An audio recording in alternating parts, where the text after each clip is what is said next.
talk about the transportation situation a little bit.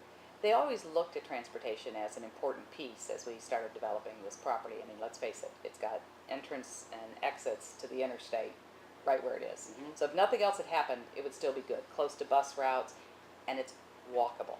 There's no reason. I walk from my office, which is what we call down in the core, up to this project all the time. Don't like to do it in 95-degree weather, but nonetheless it's walkable. With the high-speed rail that is coming in, it's coming in due east 1 block from this property. So with that high-speed rail that comes, what we're all looking at now is the intermodal transportation piece that will be for Hillsborough County and connecting is your improved bus service, your improved taxi service, your improved walkability for people to have pedestrian access back and forth. So, And the agenda that's coming down the pipe with the light rail. right. That's going to be on the agenda for the transportation initiative coming up for a vote, I believe, at the end of the year, correct? Correct. Okay. Yeah. So you've got light rail, high-speed rail, the regular rubber-on-road transportation, which is all within very short distance from this new Less than a development. block. Less than a block. Less than a block. So it's going to be the center of the universe, really. I mean, in terms of Tampa is You know, it is, I mean, it's the, you know, it's the center. Right now it's the terminus for the high-speed rail, and then everything else is going to emit from it. Mhm. So, you know, as we walk now, a big part of this project is the park that has always been there. There's a linear park that has always been there, affectionately referred to as the Bro Bowl. This was the skate park that became very, very famous. That park is going to be completely redone, so that will remain, and it'll be a really nice park. To the north of that, we're putting in a middle school. This area, when we looked at what it needed a middle school. Elementary schools are covered, everything is good, so now we're going to have a middle school there. The primary boulevard coming through the project, you know, Encore means, yes, let's do it again, bring back more. The whole project is bringing back Central Park Village, which was a very vibrant part of North, you know, downtown in years past. Mhm. So we're bringing that back. Ray Charles Boulevard is the primary boulevard coming through, you know, the place, and the buildings are named things like the Ella, the Fitzgerald, you know, those kind of names, the Trio.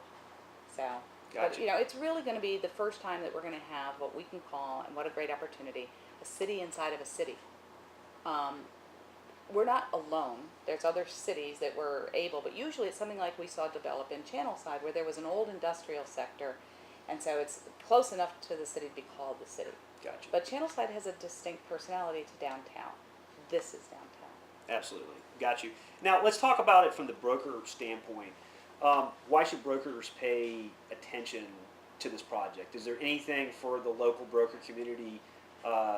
Is there any way for them to participate? Participate by bringing buyers for these parcels, typically about an acre in size, to put up multifamily, to put up an office, to find that grocer, to find that commercial piece. The new commercial piece is very exciting to us because now we don't have to put a corporate office there. Now we can put something that could be the likes of a drugstore, a branch bank, coffee, fast food, something like that. So anybody that's in those areas, here's a, you know, prime opportunity. Again, bring it back to where the rail is as well. So some of those uses that might not have seemed to fit before because they were on the outskirts of downtown are now at the epicenter of where all the people are going to be. In time frame, is this going to be 10 years out, 5 years out? What's your time frame for sinking the shovel?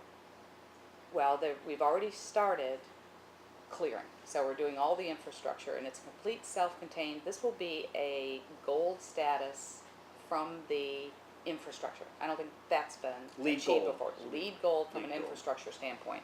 So they've got their own water treatment plant, et cetera, et cetera. All of that will be in the ground. We must, by directive of the funding that we have more than, it's somewhere in the neighborhood of 300 to 350 people living in units within the next, I think we're down to 15 months now. 15 months. Wow. 15 months. So you're on roller skates. There's a lot of people crawling all over that site right now. And with that, remember, these are mixed-use buildings. So it'll be ground-level retail. There's anywhere in the neighborhood of about 10,000 square feet per building that will be up and ready for someone to go into, with some ready population within the next 15 months. That's awesome. I mean, it's really good for us to see some activity. The last couple of years in commercial real estate's been tough, and so when you start seeing some new initiatives start to roll around, you start to get the feel that maybe we're starting to pick up a little bit, and things are starting to move forward in the right direction. So, Brenda, I'd really like to thank you for being with me today and explaining the Encore project, and hopefully our viewers had a chance to get something to watch and get something out of it. And if somebody would like to get in touch, there's an Encore site, and I believe also your website. If you'd like to give us real quick, perhaps your telephone number, website, how people get in touch with you about the project. Absolutely. There's a couple of ways to do it. Dohring Group, DOHRING Group.com. You can get a link there. But the best place to go is EncoreTampa.com. All the information that I might have in front of me as I'm referring and taking a look at is out there. Information on how to get in touch with us directly is absolutely the best way. Well, Brenda, thank you again so much. I appreciate you giving me the time.